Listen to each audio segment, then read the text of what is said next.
زندگی ہے دستور بندگی ہے۔ اعوذ باللہ من الشیطان الرجیم، بسم اللہ الرحمن الرحیم، الحمد للہ والسلام علی اہلہا۔ امام معصوم کا فرمان ہے، لکل شیء ربیع وربیع القرآن شہر رمضان۔ ہر چیز کے لیے ایک بہار کا موسم ہے، اور قرآن کریم کے لیے موسم بہار ماہ مبارک رمضان ہے۔ ماہ مبارک رمضان کی ان بابرکت ساعتوں کو مزید بابرکت بنانے کے لیے یہ قرآنی سلسلہ، جس میں آج ہم بات کریں گے سورہ مبارک ممتحنہ کی۔ ممتحنہ اس کا روٹ ورڈ ہے، اور معروف ورڈ جس سے ہم اس کو سمجھ سکتے ہیں وہ ہے امتحان۔ ترتیب کے اعتبار سے قرآن مجید کا یہ 60واں سورہ ہے، 60th سورہ، مدینہ منورہ کے اندر نازل ہوا، 13 آیتوں پر مشتمل ہے اور 2 رکوع ہیں۔ بنیادی طور پر اس کے نام میں ممتحنہ کیوں کہا گیا؟ ممتحن یا ممتحن، امتحان، یہ اس کا روٹ ورڈ بنتا ہے، اس کا سب مصدر بنتا ہے۔ ممتحنہ کہتے ہیں ان خواتین کا کہ جن کا امتحان لیا جا رہا ہو۔ مکہ سے ہجرت کر کے کچھ خواتین مدینہ آئیں، اور جب مدینہ آئیں تو ان کے امتحان کا تذکرہ قرآن کریم کی اس سورے کی ایک آیت کے اندر موجود ہے۔ اس کو سورہ مبارکہ امتحان بھی کہا گیا، سورہ مبارکہ ممتحنہ بھی کہا گیا، اور ایک نام سورہ مبارکہ مودت بھی ہے، لیکن مودت ان معنی کے اندر کہ اس کی ابتدائی آیتوں کے اندر کچھ مسلمانوں کی مشرکوں سے محبت اور مودت کا تذکرہ موجود ہے، اس عنوان سے اس کا ایک نام یہ بھی ہے۔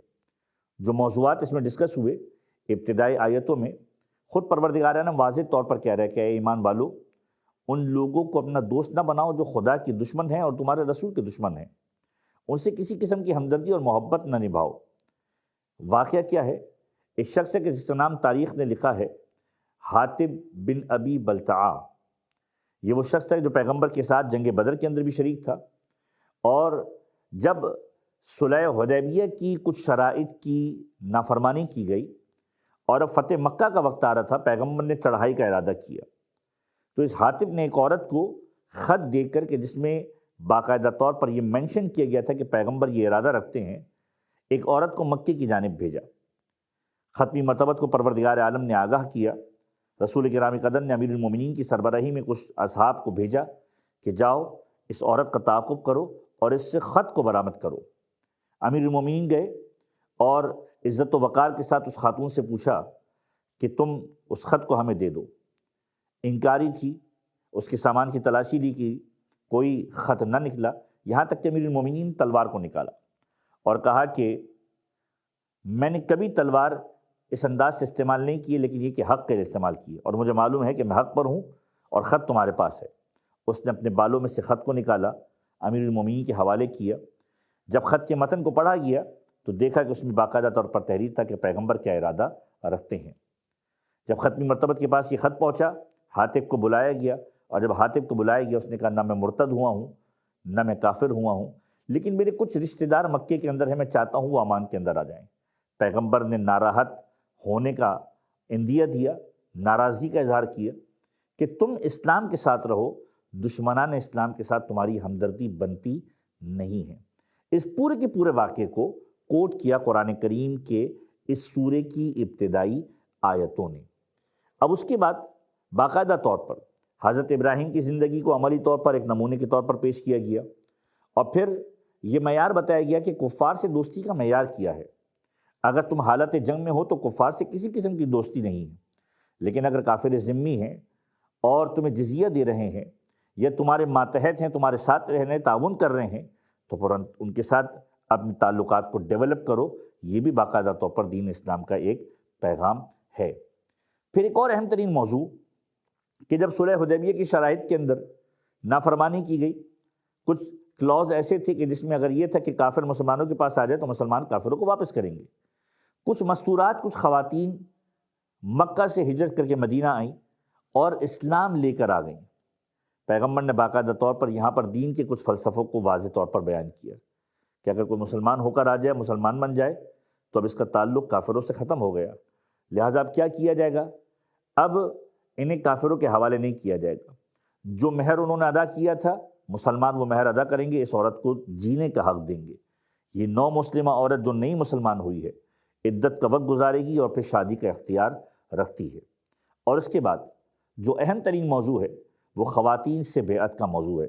بہت انٹرسٹنگ موضوع ہے۔ ابو سفیان کی بیوی نے آ کر پیغمبر کے ہاتھوں پر جس انداز سے فتح مکہ کے بعد بیعت کی، پیغمبر کوہ صفا پر بیٹھے ہوئے تھے، پیغمبر نے کچھ اصول بتائے مستورات کو بیعت لینے سے پہلے کہ اس بات پر تمہاری بیعت لے رہا ہوں کہ تم شرک نہیں کرو گی، تم چوری نہیں کرو گی، تم زنا نہیں کرو گی، اولاد کو زندہ درگور نہیں کرو گی، اور نیک کاموں میں رسول کی پیروی کرو گی۔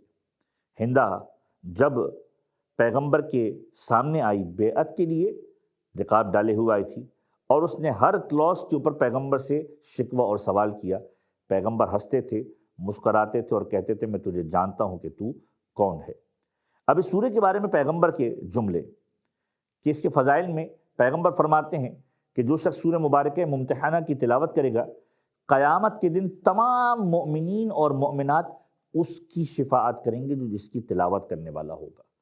اور پھر امام زین العابدین علیہ الصلاۃ والسلام کا یہ فرمانا کہ جو شخص اس سورہ کو اپنی واجب اور مستحب نمازوں کے اندر پڑھے گا، خدا اس کے دل کو ایمان کے لیے خالص اور آمادہ کر دے گا، اس کا دل ایمان کی آماجگاہ بن جائے گا، اسے نور بصیرت عطا کرے گا، فقر و فاقہ اس کے ساتھ کبھی نہیں رہے گا، پروردگار فقر و فاقے سے اس کو دور کر دے گا، اور وہ شخص خود اور اس کی اولاد کبھی جنون کے مرض کے اندر مبتلا نہیں ہوگی۔ پروردگار عالم کی بارگاہ میں دعا ہے کہ پروردگار ہم سب کو قرآن مجید کو پڑھنے، اسے سیکھنے اور اس پر عمل کرنے کی توفیق عنایت فرمائے۔ وآخر دعوانا ان الحمد للہ رب العالمین۔ قرآن پڑھو، پڑھو قرآن پڑھو، پڑھو قرآن پڑھو۔